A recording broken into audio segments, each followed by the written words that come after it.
The transfer portal saw some big name quarterbacks this year, but the ones who matter most might not be who you expect. Every offseason, quarterbacks move around the country looking for better opportunities, more playing time, or a shot at a title, but only a few of them actually shift the balance of power. So today, I'm breaking down the 5 most impactful quarterback transfers of the offseason, and trust me, number 1 isn't a name most fans have at the top of their list. My name is Zach, this is the Sports Corner at Choose Adventure Media, and let's get into it.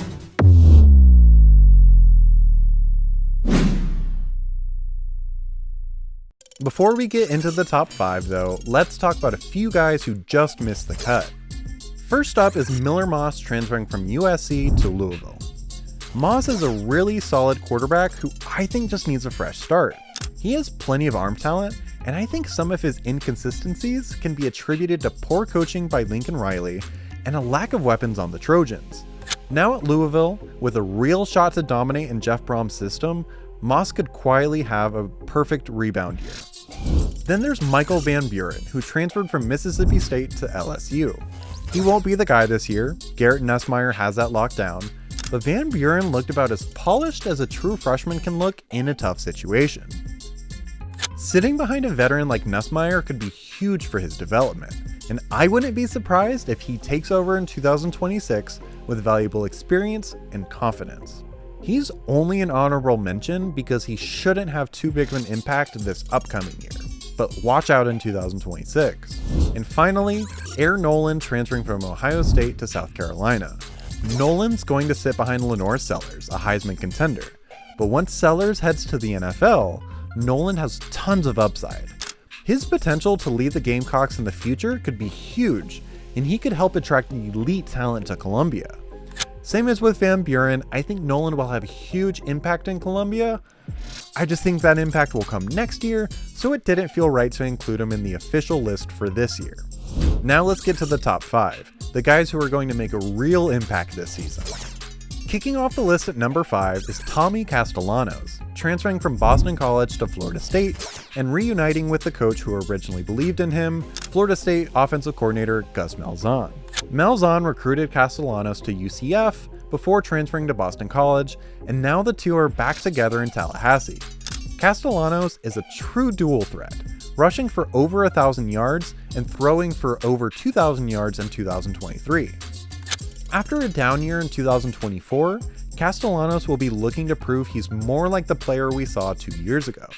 He could be the spark FSU needs for a rebound year after last season's disaster, especially in Malzahn's up-tempo, quarterback-friendly system. The Noles offense could be dangerous this year in the ACC. At number 4, it's Carson Beck, who made one of the biggest shock moves of the offseason, leaving Georgia for Miami.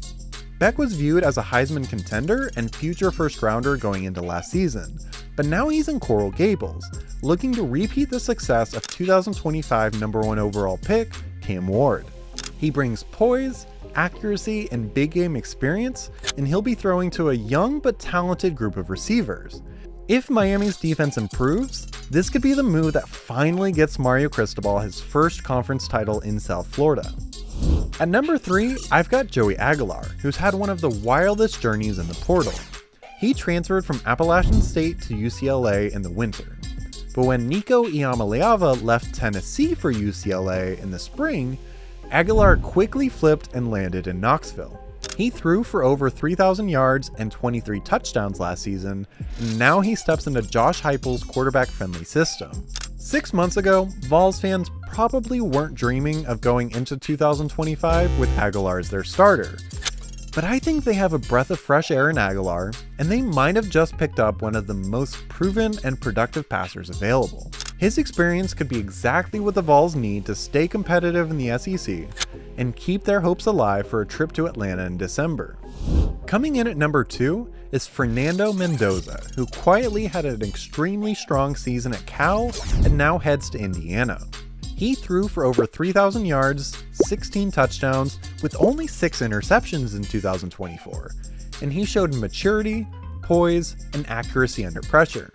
He's got a super strong arm, can fit the ball into tight windows, and can improvise. I'm way more impressed watching him than I ever have been watching Carson Beck. I think he has more arm talent than early Heisman favorite Garrett Nussmeier. Now he joins Curt Cignetti's Hoosiers, who are hoping to prove last year wasn't a fluke, that Indiana is now a perennial playoff contender under Cignetti. Mendoza won't dominate headlines, but in terms of giving the Hoosiers a chance to make it back to the playoffs for a second straight year, I think Mendoza absolutely has that capability. And at number 1, the most impactful quarterback transfer of the offseason is John Matier to Oklahoma. Matier comes to Norman from Washington State with 2 years of eligibility and serious production behind him. 3,100 yards, 29 touchdowns, and just 7 interceptions. He also rushed for 800 yards and another 15 touchdowns. He's got elite contact balance, legit speed, and a strong, accurate arm that can make every throw. I think Matier is an elite quarterback that more college football fans absolutely need to know about. But what really sets this move apart? Oklahoma didn't just land Matier. They brought in Ben Arbuckle, his offensive coordinator at Washington State. So he walks into a system he already knows with a play caller who's tailored an offense to his strengths. I think given these factors, if this offense can gel together quickly, I could absolutely see Matier being a Heisman finalist. I think he's that good. This isn't just about talent, it's about timing, fit, and opportunity. Matier could be the guy who keeps Oklahoma in the SEC title hunt. So there you have it, my picks for the 5 most impactful quarterback transfers heading into 2025. As you noticed, Nico Iamaleava wasn't on this list. I think he'll have a huge impact on that UCLA roster. I don't think it's enough to get them over the hump to compete for a playoff spot, especially given how stacked the Big Ten is. Did I miss someone? Let me know who you think will make the biggest difference in the comments. And if you love college football content like this, hit that like button, subscribe, and turn on those post notifications. My name is Zach, this is the Sports Corner at Choose Adventure Media, and thank you for watching.